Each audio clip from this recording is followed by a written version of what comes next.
Welcome to Western Trading Post TV.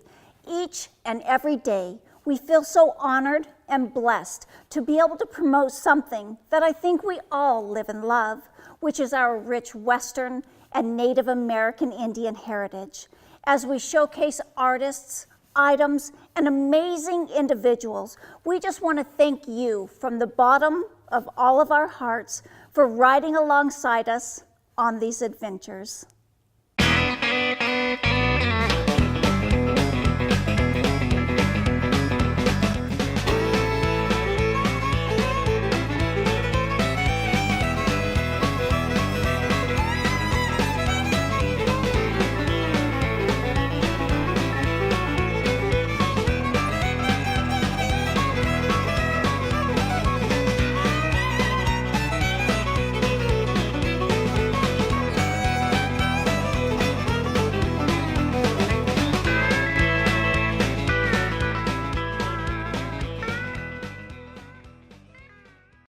Terry, thank you so much for coming down here today. What I called you about is I recently acquired this big collection of stuff from one of our local pickers who had bought an abandoned storage locker, and he brought this stuff to me, and I believe what we've got here is a lot of old Burt Robinson and Pima Native American material here. Exactly right. This is what you have, and for those of the public that don't know, Burt Robinson was an agent for the Pima tribe, Yep. and he wrote one of the most noted and authentic books on basketry there was, called The Basket Weavers of Arizona, in the early 50s. Yep.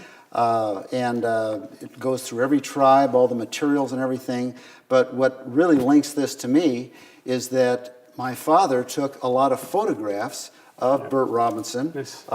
as this is in his collection here. Now, what did your father do? My father was a writer and a photographer and a journalist. He was the time and life correspondent for the Southwest in the 40s, 50s, and 60s, and worked for the Arizona Republic. But I remember as a young boy him taking pictures of this, and here's a close-up that I have the exact photo at home from his memoirs.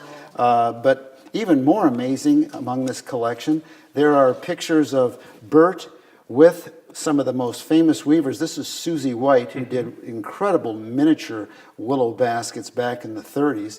And ethnologically, some of the early huts that this is the last hut that the Pimas lived in that was still standing. Some of this is just invaluable.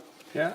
So one of the things I believe I have here is Burt Robinson's original ledger book. And when you call, that's exactly why I brought this basket from my home. And all Burt Robinson's baskets had a white piece of tape on the back of them in his writing, and gave the basket a number. So if you can see what that number is, that I can't without my glasses. It says 196 Apache. 196 and right Apache. here, sure enough, 196 Apache. That is amazing. Isn't that awesome? Yeah. Such a beautiful basket. So people have often wondered what those numbers meant on the bottom of Robinson collection stuff, and we have the original ledger here. That is really amazing. Something else that I found amazing is this very old, it says Department of Interior U.S. Indian Service book. And in there, if you'll hold that, there's some handwritten notes in there about a Pima calendar stick, right? Which is how they recorded their history. They had no written Exactly. language, but they would carve things in different years and the seasons of the year to remember. So like right here, it says 1878, 1879, Gila Crossing. And right here, again, 1878, 1879, Gila Crossing. It's literally word for word what is in this book, which is an old book about the Pima Indians by Frank Russell, is handwritten right there. I believe that was before this. I do. I think this looks like the original manuscript. Also in this book that I just quickly previewed are different Pima families, where they lived.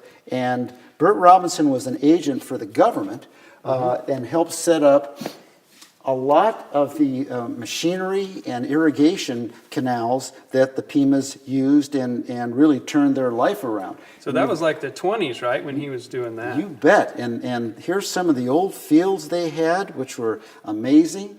And there are pictures of these look like all young boys that 4-H kids that all have the same Tom Mix hats on. 1926. 1926 with all the ribbons for what they were coming about. So this is just invaluable. Yeah, Look there at all of the history that was sitting in a storage locker. hundreds of photos, Wow. original negatives for the photos. Like this basket here is actually the original photograph that's pictured on page 77 of the Basket Maker's book. The original negatives for these photos are here. It's incredible. And one of the other reasons I called you is we always like to try to find the right home, for items that come into the store. There's a good home for everything. And whenever I got to looking through this and I saw the historical significance, especially to the Pima tribe, my thoughts was it needs to somehow go back to the tribe. And I know you've got some ins with the tribe. I so- definitely do, and this would be, I think, an invaluable thing for their museum and for their heritage and for the kids knowing about all their relatives and ancestors that came before them. So I do have a contact there, and let me work on that, and hopefully we can get this in the right place. Perfect, Yes, perfect. that Thank would you, be Terry, for wonderful. coming Thank you in. for Thank calling me. you. This is a Thank you, treat to see Terry. this. Okay.